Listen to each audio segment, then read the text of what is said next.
Donc, on s'occupe de l'application 5. Je vais vous poser des questions. On a 2 points A et B donnés avec les coordonnées. On l'a représenté dans un repère. Ma question, c'est trouver ce qu'on appelle l'équation réduite. Alors, vous allez voir pourquoi on parle d'équation réduite, parce qu'il y aura un autre type d'équation que vous ferez en fin d'année avec moi. Comment trouver l'équation réduite de la droite AB? Déjà, vous devez savoir par cœur que l'équation d'une droite est de quelle forme? Dites-moi. Si vous ne la savez pas, lisez-la dans votre cours. Oui. Non, là, il faut déjà savoir par cœur y égale ax plus b. Trouver l'équation de cette droite, c'est trouver la valeur de quoi? On cherche les valeurs de quoi? Ça voudra dire quoi trouver l'équation de cette droite? Oui. Les valeurs de A et de B. Si vous avez trouvé les valeurs de A et de B, vous aurez trouvé l'équation de la droite. Vous allez avoir 2 façons de faire cet exercice, une façon graphique et une façon calcul. On va déjà voir graphiquement, mais graphiquement, ce sera juste une lecture qui sera peut-être approximative. Donc, ce n'est pas forcément ce que je vous demanderai, mais il faut savoir le faire. Alors déjà, il y a un truc très facile à voir graphiquement, c'est la valeur de quoi? Puisque vous, je vous le rappelle, on cherche la valeur de A, coefficient directeur, la valeur de B. Qu'est-ce qu'on voit directement graphiquement? Oui, je peux allumer la lumière du tableau. Alors, qu'est-ce qu'on voit graphiquement? Oui. La valeur de B. La valeur de B. La valeur de B, on la trouve où? Sur l'origine. À l'ordonnée à l'origine. Oui, donc, ici, déjà, vous savez que la valeur de B, elle est égale à 2. Ça, c'est le plus facile à lire graphiquement. Et vous savez que pour trouver le coefficient directeur, on s'y prend comment? On l'a vu hier. Graphiquement, comment on trouve le coefficient directeur? Oui. C'est le nombre de... quand on monte. Alors, il faut toujours se décaler de 1 sur l'axe des abscisses. Et après, c'est... Et regardez de combien on monte. Eh bien, on monte de 1,5. On se décale de 1 sur l'axe des abscisses. Et on voit que sur l'axe des ordonnées, on monte de 1,5. Ça, c'est une méthode graphique, mais qui peut être très approximative. Peut-être que ce n'est pas 0,5. Peut-être que c'est 0,48. Sauf que vous ne le saurez pas graphiquement. Donc nous, on va le faire maintenant par le calcul. Alors, vous devez connaître par cœur, par la suite, comment on trouve le coefficient directeur quand vous avez les coordonnées de 2 points. Alors, il y en a qui, peut-être à partir du cours d'hier, savent comment on retient la formule du coefficient directeur. Qui c'est qui a retenu ce que j'avais dit hier? On fait la variation de quoi sur la variation de quoi? Oui. Voilà, on fait la variation des y ou des images si on est en notation de fonction. Donc, variation des y sur variation des x. Ça, c'est une façon de se rappeler. Donc, comme je vous avais dit, ça fait penser au théorème dans les triangles rectangles, côté opposé sur côté adjacent, tangente. Mais on n'est pas forcément dans un triangle rectangle. Qu'est-ce que c'est que la variation des y? Ben, c'est YB moins YA. Qu'est-ce que c'est que la variation des x? XB moins XA. Alors, comment on trouve YB et YA? Tout simplement en regardant les coordonnées. 1, c'est quoi? XB. 5 demi, c'est quoi? YB.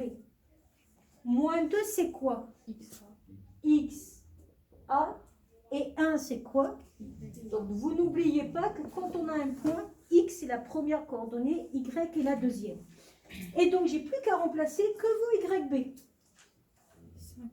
5 demi moins YA 1 sur XB 1 moins XA moins 2. Vous faites les calculs, bon, sachant que vous pouvez tout faire en 5 demi moins 1 demi. On va réduire au même dénominateur, mais vous pourrez tout faire avec la calculatrice. 1 moins moins 2, ça fait 1 moins moins plus 2. Donc ça vous donne 3 demi divisé par 3. Or, 3 demi divisé par 3, c'est 3 demi fois l'inverse de 3. Et l'inverse de 3, c'est quoi? 1 tiers. Alors, pourquoi l'inverse de 3, c'est 1 tiers? Parce que 3, ça s'écrit 3 sur 1.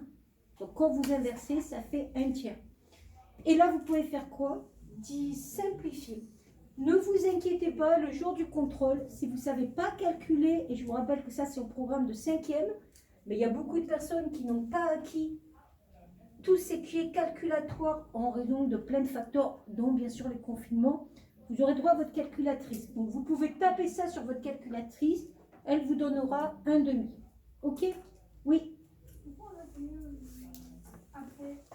Pourquoi on a fait quoi? Ben parce que ce calcul-là, c'est des calculs que tu as appris en 5e ou 4e. Tu dois diviser par 3, ça revient à multiplier par l'inverse. Quand tu as une fraction divisée par une fraction, c'est ce que tu as appris, c'est A sur B divisé par C sur D, tu multiplies par l'inverse. C'est des choses qu'on a vues en début d'année d'ailleurs. Mais comme je vous dis, vous aurez votre calculatrice, vous pourrez vérifier avec votre calculatrice. On a bien trouvé 1 égale 1 demi, et là, est-ce qu'on est sûr que c'est 1 demi? Oui ou non? Oui, on est sûr. Ça, c'était la partie que j'ai faite sur comment trouver le coefficient directeur avec le calcul. Il nous reste à trouver quoi avec le calcul maintenant? Donc là, on a trouvé A avec le calcul, c'est-à-dire le coef directeur. Qu'est-ce qu'il nous reste à trouver pour trouver l'équation de votre droite? B, pardon. Le B. Comment on fait pour trouver le B? On cherche maintenant le B. On va reprendre mon équation de droite, parce que maintenant on connaît quoi? On connaît A. Donc qu'est-ce qu'on va faire dans l'équation de la droite? Puisqu'on connaît A, qu'est-ce qu'on va faire dans l'équation de la droite? Qu'est-ce qu'on va faire dans l'équation de la droite? On connaît A. On va faire X plus Ben, on va surtout remplacer la valeur de A. Donc si vous remplacez, ça fait Y égale 1 demi de X plus B. Est-ce qu'on est d'accord? Oui. Que là, on a juste remplacé la valeur de A. Car A faisait 1 demi. Ok. Donc la première étape, c'est on a fait ça. Ensuite, on a fait ça. Et ensuite, on fait ça. Ok. Est-ce que là, ça me suffit pour trouver la valeur de B? Ça, je l'ai fait hier, je crois, hein, ou avant la semaine, je ne sais plus. Est-ce que ça me suffit pour trouver la valeur de B? Ah bon? Oh non. Ben non. Il me faut un point de la droite. Vous voulez prendre quel point de la droite? Celui que vous voulez. A ou B? B. Bon, il y en a qui veulent prendre B, il y en a qui veulent prendre A ou quoi? Vous préférez quoi? Vous préférez qu'il n'y ait pas de signe moins? C'est ça? Donc, on prend le point B et on va remplacer les coordonnées de B dans l'équation de la droite. Donc, on remplace les coordonnées de B dans l'équation de la droite. Alors, ça va donner quoi quand on prend les coordonnées de B et qu'on les remplace dans l'équation de la droite? Qui c'est qui peut me dire? Le Y, ça va être quoi? On prend les coordonnées de B, je vous rappelle. Hein. Donc ça, c'est quoi? X ou Y? X, ça, c'est quoi? Y. Alors, je répète ma question. On prend les coordonnées de B, on les remplace dans l'équation de la droite. Donc le Y, ça va être quoi? Si vous savez lire, ce qui est le cas de tout le monde, vous savez répondre. Y va être quoi? 5 demi. 5 demi. Voilà. Ensuite, le X va être quoi? 1 demi. Le X va être 1 Ah oui. plus B. Et quel est l'intérêt d'avoir fait ça? Il y a combien d'inconnus maintenant? Alors, ceux qui disent 2 inconnus, vous me faites peur. Laquelle? B. Il n'y a plus qu'à faire passer de l'autre côté. Vous allez avoir 5 demi moins 1 demi égale B. Et ça fait 4 demi. 4 demi, ça fait 2. Qu'est-ce qu'on avait trouvé graphiquement? 2. Toujours, on conclut. Vous ne terminez pas quelque chose sans avoir conclu. Donc, en conclusion, on va le faire là. Est-ce qu'on voit sur la vidéo si je me suis écrit là? Non. Non, c'est ça la limite. Il y a de la Ah, c'est à la limite. Donc, là, on voit. Oui. Alors, en conclusion, quelle est l'équation de votre droite? Qui c'est qui peut me dire quelle est l'équation de la droite AB? Oui. Alors, ce n'est pas une équation. Y égale 1 demi de X plus 2. Alors, à quoi ça sert d'avoir cette équation? Moi, je voudrais que vous trouviez un point de la droite dont l'abscisse vaut 2. Et il faut chercher le Y. Le point C appartient à la droite AB. Comment allez-vous faire quand vous avez un point dans la droite, dont l'axe fait 2 et que vous voulez chercher le y. Oui. On regarde sur la droite. Non. Vous avez l'équation de la droite. Et je vous donne la valeur de... Je vous donne la valeur de x. Oui. On remplace x, d'accord? Et donc ça va te donner quoi? 1 demi fois 2 plus 2. Et ça fait 3. Donc vous savez que le point C de coordonnées 2, 3 est bien sur la droite. On peut le vérifier. Hein. Le point de coordonnées 2, 3 est bien sur la droite. Ça, c'est très intéressant pour pouvoir prouver qu'un point est sur une droite quand vous avez l'équation de la droite. On va s'arrêter sur cet exercice.